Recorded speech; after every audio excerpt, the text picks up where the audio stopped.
Assalamualaikum warahmatullahi wabarakatuh. Bertemu lagi dengan Asepedia. Hari ini kita lanjut ke pembahasan mengenai gaya listrik. Nah, arah gaya listrik ya. Interaksi muatan sejenis, kita tahu kalau muatan sejenis positif dengan positif atau negatif dengan negatif, dia akan mengalami gaya tolak menolak. Sementara kalau berlawanan jenis, positif dengan negatif, maka mengalami gaya tarik menarik. Misalkan ada dua muatan positif terpisah sejauh R, maka kedua muatan ini akan mengalami gaya tolak menolak. Yang positif ini tertolak, berarti menjauh, mengalami gaya ke arah kiri.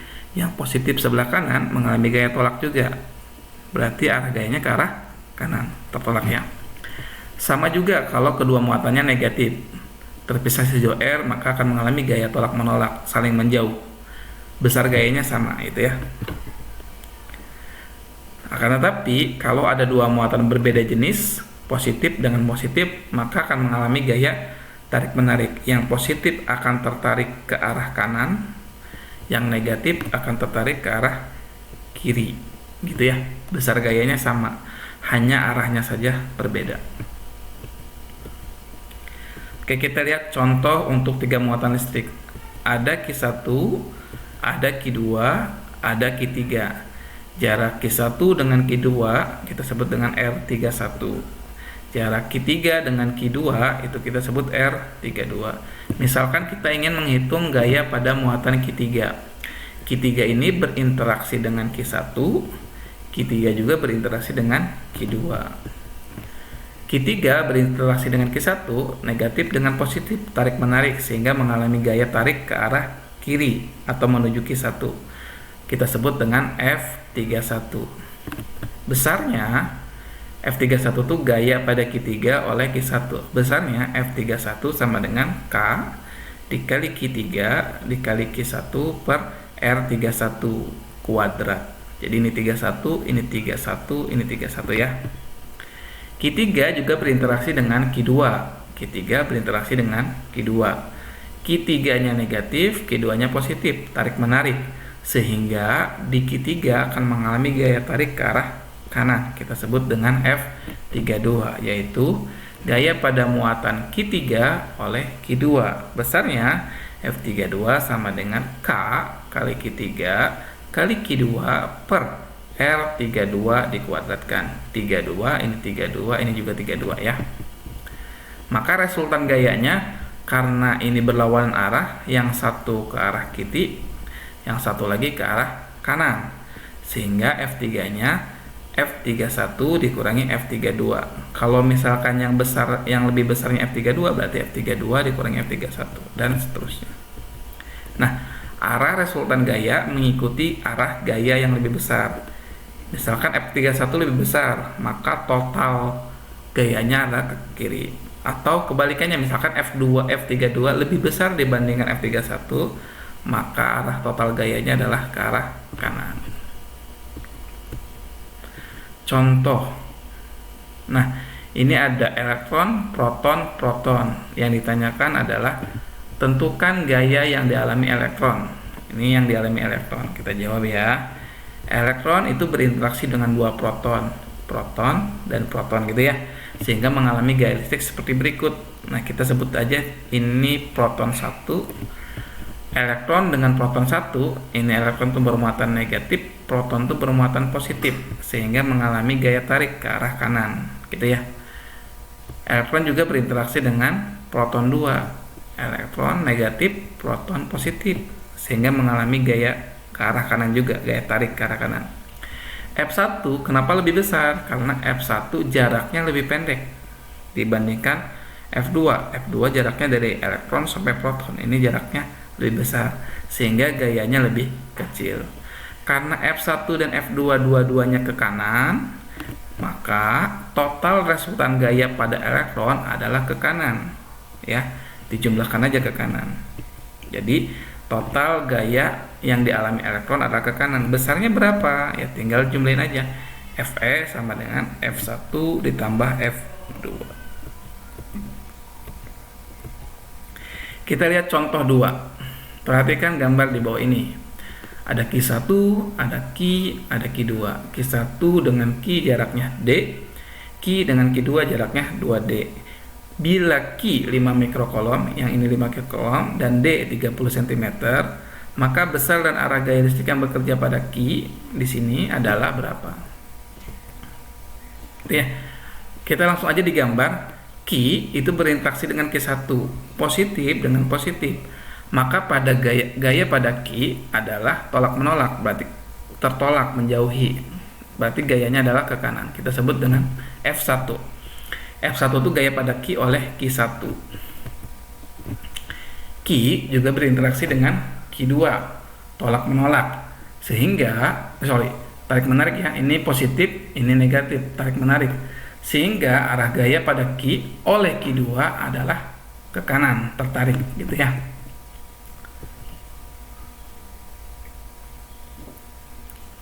Nah, kita tinggal hitung masing-masing gaya pada F1 dan F2. F1 berarti K kali Q kali Q1 per R1 kuadrat. Tinggal disubstitusi aja. K-nya itu 9 kali 10 pangkat 9, Q-nya 5 kali 10 pangkat min 6, Q1-nya 30 kali 10 pangkat min 6, R-nya jaraknya adalah D. D itu berarti 30 cm. 30 cm itu 3 kali 10 pangkat negatif 1, kemudian dikuadratkan. Hasilnya F1 sama dengan 150 Newton. Bisa dihitung sendiri ya. Arahnya ke mana? Kita tadi udah gambar, arahnya adalah ke kanan. Kita hitung juga F2. F2 itu berarti K kali Q kali Q2 per R2 kuadrat. Tinggal disubstitusi, K-nya 9 kali 10 pangkat 9, Q-nya 5 kali 10 pangkat 6, min 6, Q2-nya 60 kali 10 pangkat min 6. Ini tanda negatifnya diabaikan, jadi hanya angkanya saja yang disubstitusi. Kemudian jaraknya adalah 2D. Kalau D itu 30 cm, maka kalau 2D adalah 60 cm, atau kita bisa tulis 6 kali 10 pangkat negatif 1 dikuadratkan. Maka setelah dihitung dapat F2-nya adalah 75 Newton. Arahnya kemana? Ke kanan. Karena dua-duanya ke kanan, maka total gaya pada Q kita jumlahkan, F sama dengan F1 tambah F2. Sehingga ini belum diubah ya, seharusnya 150. Kita ubah dulu sebentar. Ini 150 ditambah 75 ya.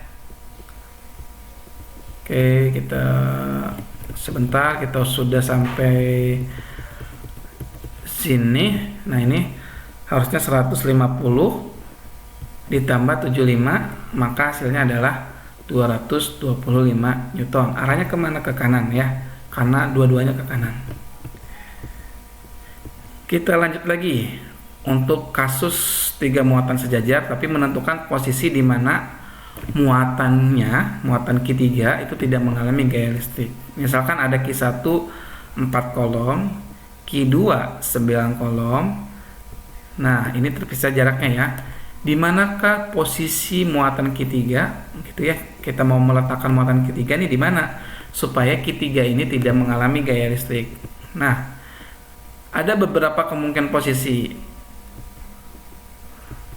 Nah, yang pertama di sebelah kiri Q1 di sini nih. Kemudian di sebelah kanan Q2 di sini. Kemudian di antara Q1 dan Q2, atau kita bisa posisikan antara A dan B, kemudian antara B dan C, antara C dan D, atau D dan E, gitu ya. Nah, kita coba dulu letakkan Q3 antara A dan B. Jadi muatan Q3 kita letakkan antara A dan B. Kita letakkan Q3 di sini. Nah, Q3 itu berinteraksi dengan Q1. Misalkan Q3-nya positif. Positif dengan positif mengalami gaya tolak menolak, sehingga gaya pada Q3 kemana? Ke arah kanan. Kita sebut dengan F31. Nah, Q3 juga berinteraksi dengan Q2. Positif dengan positif, sehingga mengalami gaya tolak menolak. Arah gayanya kemana? Ke kanan juga. Ke kiri ya. Yang F31 juga ke kiri, F32 juga ke kiri. Nah, karena dua-duanya ke kiri, maka ini tidak sama dengan 0. Nggak mungkin sama dengan 0, pasti dijumlahkan ya. Jadi gaya pada F3 adalah F31 tambah F32. Sehingga F3 itu tidak mungkin sama dengan 0 karena ada angkanya. Jadi di antara A dan B itu tidak mungkin ya. Jadi Q3 tidak mungkin terletak antara A dan B. Oke? Oke. Kita coba lagi antara D dan E, antara D dan E. Kita letakkan Q3 di sini. Q3 berinteraksi dengan Q2 dulu, yang dekat dulu gitu ya. Positif dengan positif, gayanya tolak menolak sehingga arah gayanya ke kanan. Q3 juga berinteraksi dengan Q1, positif dengan positif, tolak menolak, arah gayanya ke kanan. Karena searah maka F3-nya jumlahin aja, F31 tambah F32. Arahnya ke kanan. Ini berarti F3 tidak sama dengan 0. Artinya Q3 tidak terletak antara D dan E. Oke. Kita coba lagi. Coba kita antara C dan D. Mungkin kayak antara C dan D. Nah, ini muatan positif Q3. Q3 berinteraksi dengan Q1. Q3 berinteraksi dengan Q1. Q1 positif, Q3 positif. Positif dengan positif tolak menolak sehingga gayanya ke arah kanan. Kita sebut dengan F31. Kemudian Q3 berinteraksi dengan Q2, positif dengan positif. Arah gayanya kemana? Ke arah kiri. Nah, karena ini berlawanan, satu ke kiri, satu ke kanan, mungkin sama dengan 0. Akan tetapi kita lihat F31 itu lebih kecil dibandingkan F32. Mengapa? Coba lihat 3 dengan 1. Muatannya ini kecil, hanya 4, tapi jaraknya lebih besar. Karena muatannya kecil, jaraknya besar, maka gayanya lebih kecil. Sementara Q3 dengan Q2, muatannya lebih besar, tapi jaraknya lebih pendek. Ingat ya, gaya itu berbanding terbalik dengan jarak, sebanding dengan muatan. Jadi, muatannya besar, jaraknya kecil, otomatis gayanya lebih besar. Sehingga gaya ke arah kiri lebih besar dibandingkan gaya ke arah kanan. Maka F3-nya sama dengan F32 dikurangi F31. Arahnya kemana? Ke kiri. Dan ini juga tidak mungkin sama dengan 0. Sehingga Q3 tidak mungkin terletak antara C dan D. Oke. Kemungkinan terakhir adalah B dan C. Kita letakkan Q3. Q3 berinteraksi dengan Q1. Ini muatannya kecil, tapi jaraknya juga kecil, sehingga mungkin gayanya besar. Kita sebut F31 ke kanan ya, positif dengan positif ke kanan. Q3 juga berinteraksi dengan Q2. Ini muatannya besar, tapi jaraknya juga besar, sehingga gayanya bisa lebih kecil juga. Kita sebut F32. Nah, ini memungkinkan sama dengan 0. Mengapa? Karena besarnya sama besar, namun berlawanan arah.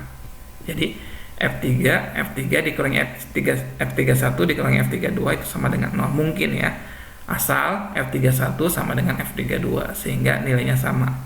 Jadi resultannya itu 0.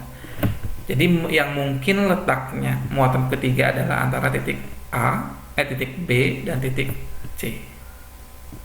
Kesimpulannya apa?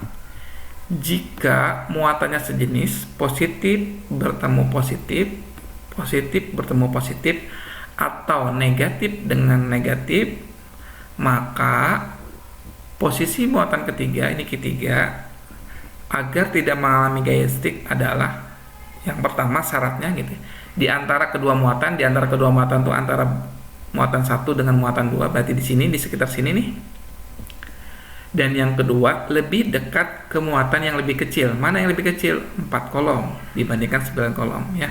4 kolom, maka muatan Q3 lebih dekat ke sini, lebih dekat ke yang kecil. Gitu ya. Kalau negatif min 4 kolom, negatif min 9 kolom juga sama, lebih dekat ke yang kecil. Tanda negatifnya diabaikan, berarti di sini juga. Oke. Mudah-mudahan paham ya. Nah, kalau jika muatannya berbeda jenis, misalkan ini positif, ini negatif, maka posisi muatan Q3 agar tidak mengalami gaya stick adalah di luar sisi kedua muatan. Di luar sisi kedua muatan adalah di sini sisi kiri atau di sini sisi kanan. Ya, di sisi kiri atau sisi kanan, tidak mungkin di tengah-tengah. Dan lebih dekat dengan muatan yang lebih kecil. Mana muatan yang lebih kecil? Misalkan kalau ini misalkan positif 4 kolom, ini misalkan negatif min 9 kolom. Kita perhatikan angkanya saja. Ini 4, ini negatif 9 misalkan. Maka di sebelah kiri dekat yang lebih kecil.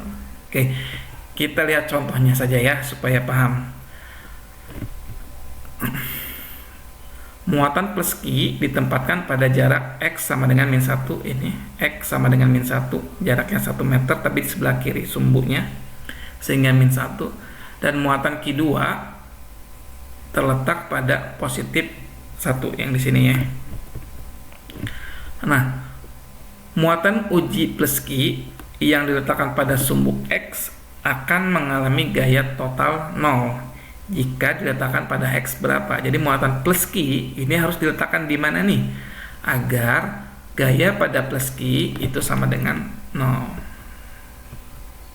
Nah, perhatikan muatannya ini positif, ini negatif. Karena berbeda jenis, maka yang mungkin adalah di sisinya, di sisi sebelah kirinya atau di sisi sebelah kanan sini. Tidak mungkin di tengah-tengahnya, ya. Nah, karena ini plus 1, ini negatif 2, kita fokus ke angkanya saja, ini 1, ini 2, maka lebih kecil 1. Maka kemungkinan besar muatan plus Q harus diletakkan di sisi kiri. Jadi muatan plus Q diletakkan di sisi kiri muatan positif Q besar. Sehingga gambarnya seperti ini. Ini ada Q1 plus Q, ini ada Q2 negatif Q. Jaraknya adalah 2 meter, ini 1 meter, kemudian ini 1 meter, maka total antara muatannya adalah 2 meter. Muatan uji Q itu kemungkinan di sisi kirinya. Kita jaraknya X meter, kita nggak tahu ya jaraknya berapa meter. Ini yang akan kita cari. Nah, kita buktikan. Ini positif dengan positif, maka mengalami gaya arahnya kemana? Ke arah kiri, tolak menolak ya. Sementara positif dengan negatif, ini Q dengan Q2 itu berinteraksi sehingga arah gayanya adalah ke arah kanan. Kita sebut dengan F2, tarik menarik ya, ketarik gitu ya. Nah, agar gaya pada muatan plus Q itu sama dengan 0, maka gaya ke arah kanan itu harus sama dengan gaya ke arah kiri. Jadi F1 sama dengan F2. Kita substitusi aja F1. F1 berarti interaksi antara muatan plus Q dengan Q1, sehingga rumusnya K kali Q kali Q1 per R1 kuadrat. F2 adalah F plus Q dengan muatan Q2, sehingga rumusnya K kali Q2 per R2 kuadrat. Nah, variabel K dengan K, kemudian Q kecil dengan Q kecil itu kita bisa coret sehingga hasilnya, nah, kita substitusi nilai Q1-nya. Q1-nya adalah plus Q, Q2-nya adalah negatif 2Q. Nilainya saja 2Q. Kemudian R1-nya, R1 itu jarak antara plus Q dengan Q1. Jaraknya adalah X meter. Sementara R2-nya dari Q ke sini, ke muatan Q2, jaraknya adalah totalnya berarti X ditambah 2. X tambah 2. Masing-masing dikuadratkan. X kuadrat ini X tambah 2 dikuadratkan. Q-nya kita bisa coret juga. Ini sisanya 1. Kemudian kita akar masing-masing ruasnya. Akar 1 itu 1 gitu ya. Akar X kuadrat itu X. Akar 2 ya akar 2. Akar dari X tambah 2 dikuadratkan adalah X ditambah 2. Kita kali silang.